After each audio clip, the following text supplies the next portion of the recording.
안녕하십니까. 유한타증권에서 정유화학 업종을 담당하고 있는 황규원 연구원입니다. 정유화학 섹터 내에서 사이클에 조금 둔감한 안정적인 측 및 주가 흐름을 보이고 있는 한 개 회사를 소개하려고 합니다. 휴캠스라는 회사가 되어집니다. 내용은 한 4가지 정도로 나눠서 말씀을 드리겠습니다. 첫 번째는 휴캠스의 생산 프로세스가 어떻게 되어 있는지 여기서 특징을 한번 도출해 내도록 하겠습니다. 두 번째로는 2024년도 상당히 중요한 설비 정설 모멘텀이 자리 잡고 있습니다. 관련돼서 설명을 드리겠습니다. 세 번째로는 연계해서 실적이 어떤 흐름을 보이는지 살펴보겠습니다. 마지막으로 주가 밸류에이션이 지금 싼지 비싼지에 대한 것까지 종합적으로 판단을 해보도록 하겠습니다. 휴캠스라는 회사의 원재료는 주로 되는 게 암모니아가 됩니다. 부재료로 톨루인이나 벤젠이나 이런 제품들이 사용되어집니다. 이걸 중합을 해서 주력으로 보면 DNT라는 제품하고 MMB라고 하는 액체 제품을 만들어내게끔 됩니다. 요까지가 휴캠스가 생산하는 프로세스가 되고요.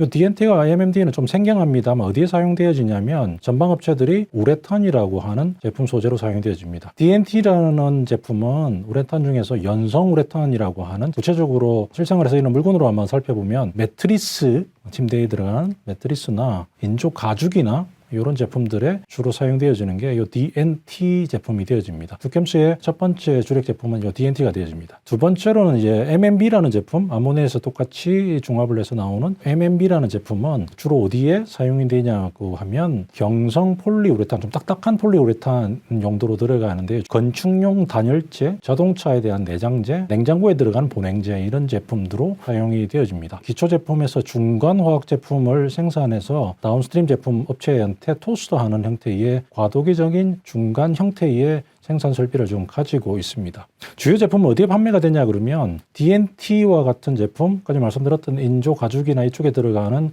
제품들은 한화 솔루션이라는 회사와 OCI에 주로 납품이 되어집니다. MMB라고 하는 제품은 자동차 내장재나 아니면 단열재 보냉재에 들어가는 제품들은 금호미쓰이라고 하는 한국 업체에 납품이 되고 있습니다. 조금 특이한 게 있습니다. 과도기 액체 제품이 되다 보니까 전체 판매될 때 판매 가격은 원재료 가격, 특히 암모니아나 톨루엔, 벤젠, 핵심 원료에서 일정한 이익을 가산을 해서 제품 판가로 이어지게끔 되어집니다. 무슨 말이냐 그러면 원재료 가격이 변동하더라도 회사의 실적에는 그닥 큰 영향을 미치지 않습니다. 이게 다른 석유화학 업체하고는 조금 차이가 나는 특징을 가지고 있습니다. 휴캠스의 기업 가치는 스프레드의 변동에 영향을 받지 않는다 그러면 어디에서 영향을 받냐 그러면 결국 주력이 되는 요 MMB나 DNT나 이런 제품의 설비가 어떻게 확장이 되어져서 새로운 물량이 형성이 되어질 때 기업 가치의 단계적 상승과 주가의 레벨업이 같이 동시에 진행이 되는 특징을 가지고 있습니다. 휴캠스의 생산 프로세스에 관련돼서 내용을 잠시 설명을 드렸습니다. 24년도에는 회사의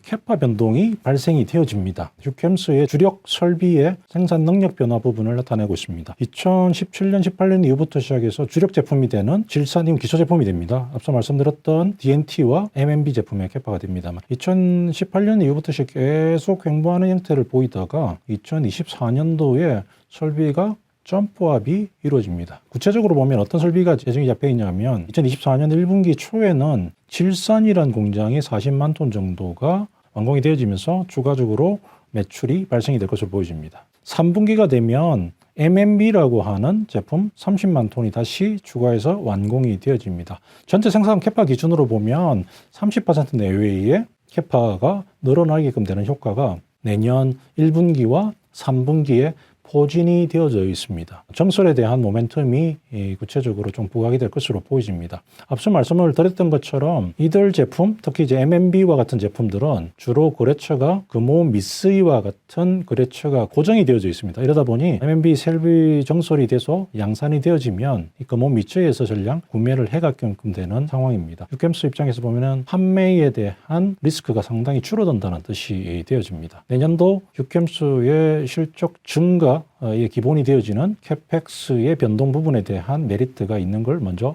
설명을 드렸습니다. 세 번째는 이걸 기초로 해서 실적은 그러면 어떻게 바뀔 것인지에 대한 내용을 한번 살펴보도록 하겠습니다. 2022년도에 영업이익이 1,100억 원, 2023년도에 한 1,400억 정도의 영업이익이 달성이 될 것으로 보여집니다. 설비의 변동은 없었습니다만 제품 가격이 일부 변동이 되어지면서 플러스 마이너스의 효과가 발생이 된 것으로 보여집니다. 지금 현재 정상적으로 실적을 만들어낼 수 있는 규모는 대략 1,100억에서 1,200억 정도 수준의 영업이익 정도를 만들어낼 수 있는 체질을 가지고 있습니다. 앞서 말씀드렸던 신규 설비가 들어오게끔 되면 전체적으로 영업이익은 약 400억 정도가 추가될 것으로 예상이 되어집니다. 400억 구성을 보면 질산에서 100억 원 정도가 늘어나게끔 되고요. 그리고 M&B 쪽에서 300억 정도가 늘어나게끔 됩니다. 신규 설비가 다 풀가동이 되어지는 시점, 시기상으로 보면 2024년도 4, 4분기나 2025년도 1분기 정도가 될 것으로 보여집니다. 설비 정설 이후에 설비가 풀가동되어지면 전체 영업 실적이 400억 정도가 가산이 될 것으로 보여집니다. 2023년도 전체 영업이익이 1,400억 내외 정도 수준이었다 그러면 내년도는 3분기까지 소폭의 이익 증가가 예상이 되어집니다. 설비 정설이 일부 진행이 되어지기 때문에 그렇고요.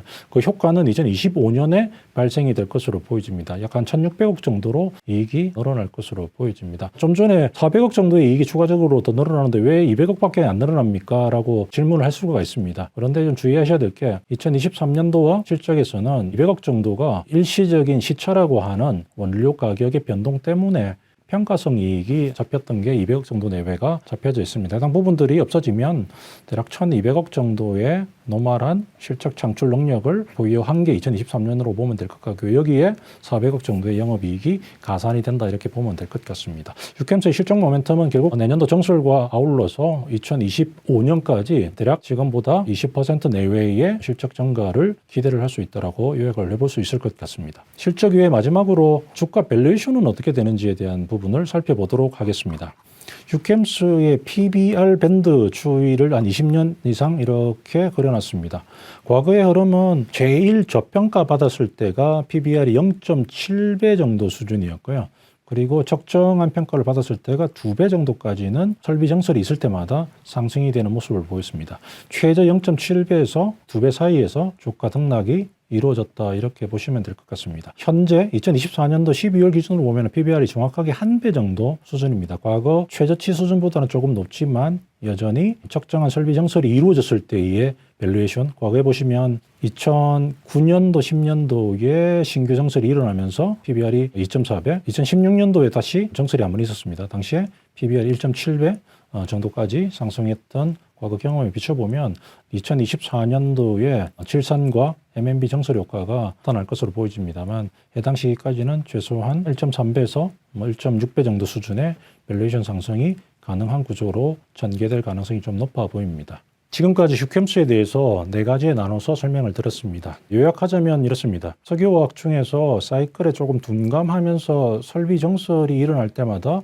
주가나 기업 가치가 상승하는 회사가 국내에 하나가 있는데 대표적으로 유캠스가 되어진다는 게 첫 번째 명심해야 될 것 같습니다.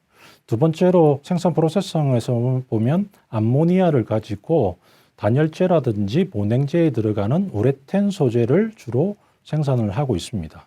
세 번째로 2024년도에 최근 한 6, 7년에 만에 설비 정설이 이루어지게끔 됩니다.